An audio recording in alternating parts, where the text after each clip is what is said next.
Okay, well, my name is Faith Fredrickson. I'm a meteorologist with the National Weather Service. For Bridge, especially, we had the very cold night on Saturday night where Gaylord broke its record low temperature and got down to minus 21 degrees Fahrenheit. And many other places got down well into the single digits, or many spots hit below zero, single digits, and even a little bit below that on Saturday night into Sunday morning. So that was a bit chilly. As far as precipitation and snowfall go, we've kind of been running near average, especially on the northeast side of the state for a change. We had that clipper system that gave us a decent amount of snow earlier last week, and that brought a few to several inches over there. They've had a little bit more with the clipper system that we had yesterday that brought generally 1 to 3, locally 4 inches to most of the region.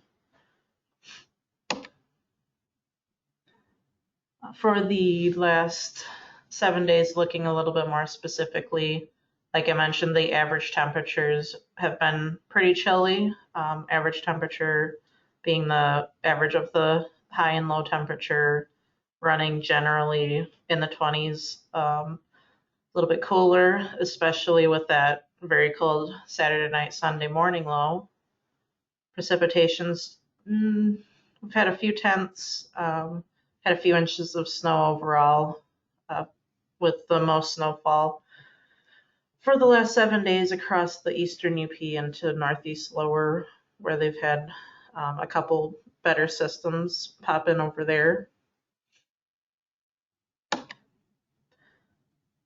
The seasonal snowfall and current snow depth maps here, we're generally running pretty close to normal or above normal for the lake effect areas, especially the Sioux and Gaylord in particular, that have experienced some of those more intense lake effect events already this season. As you can see here, the general snowfall from yesterday is generally 2 to 3, a little bit more up at the Sioux, where they had almost 5 inches over the course of the system yesterday.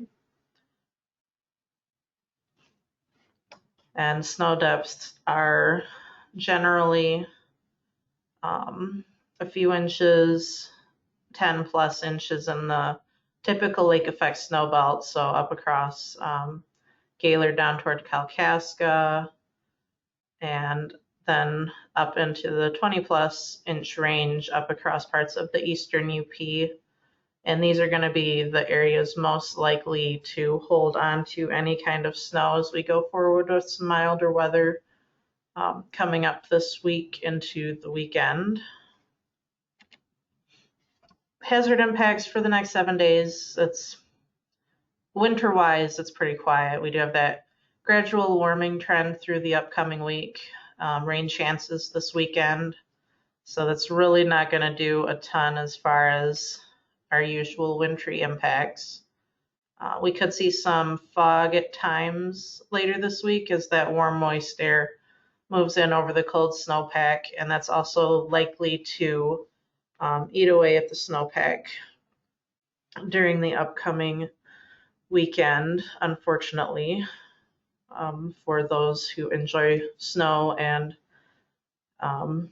profit from snow, as the case goes up here. Overall, we're still seeing pretty strong signals for that warmth into the end of the year, as well as above normal precipitation, so it should stay active. And given the signals for above normal temperatures, it's more likely to be in the form of rain, though on Thursday, as the next system approaches from the south, it's not impossible that there could be a little bit of freezing drizzle or freezing rain at the onset, but for now, it doesn't look like it's terribly impactful, but that will be something we'll keep an eye on as we go forward. Looking a little bit farther ahead into the start of the new year, those strong warm signals are starting to fade out. Still trying to hang on to the active weather signals, and this idea of generally trending a little bit cooler into January at some point seems to be the next item on the agenda as we go forward into the long term, so that theoretically should try to put back some of our snowpack that's going to melt, but we shall see as we get closer. Long range models haven't always been very good in the winter, especially the last couple of winters, but we'll be keeping an eye on that for sure.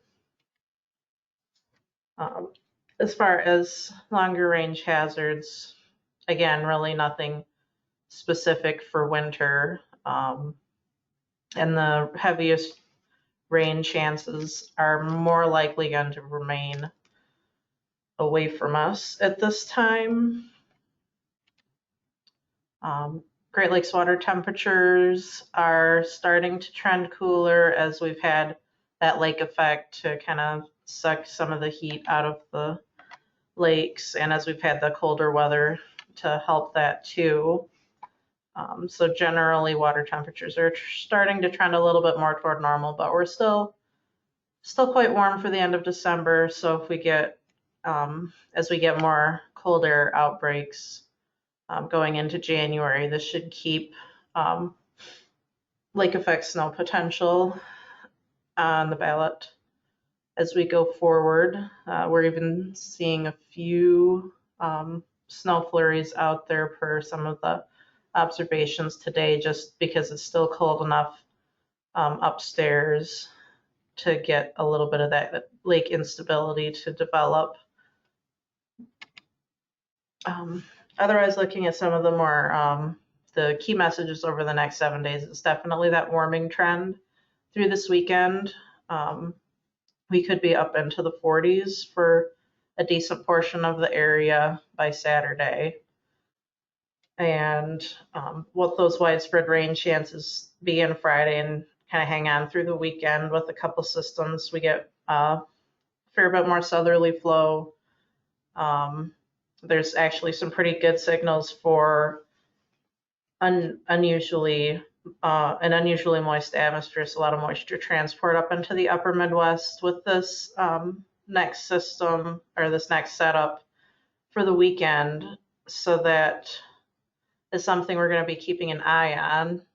Right now, it looks like the signals are greatest just to our west over like Wisconsin and Minnesota and up into Ontario, but it's definitely worth keeping an eye on, as we'll be close enough to potentially see some better rainfall amounts. Though right now we're not quite in the bullseye for anything. And as we get some of these periods of rain through the weekend, as we get various disturbances coming through, we'll have that on top of the warm, moist air trying to melt the snowpack. So there could be some localized flooding concerns in a few spots. It could also exacerbate any ice jam issues on local rivers. As of this morning, it looks like, per the hydrographs, some of the rivers are having a little bit of fluctuations, probably likely to ice jam on the rivers, as it has been pretty chilly over the last few days. So that's pretty much it on my end. The only gee whiz thing is that there may be some northern lights potential on Christmas Day, but whether that lines up with our night and whether we clear out of the clouds, we shall see. We're not always very lucky with that, especially this time of year. But if you have any other questions, feel free to pop those in the bar on the left or wherever your little go-to meeting thing is. So you can pop some questions in. I'll take questions. And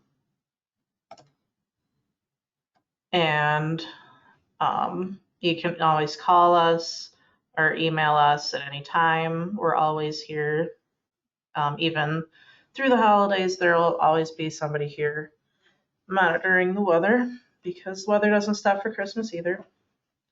And yes, Gaylord did get you minus 21 degrees ambient air temperature on Sunday morning, very early.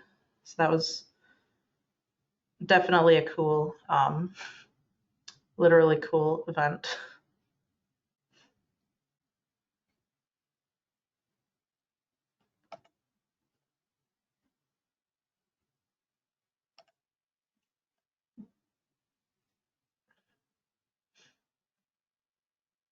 If you don't have any other questions, Merry Christmas to everybody out there.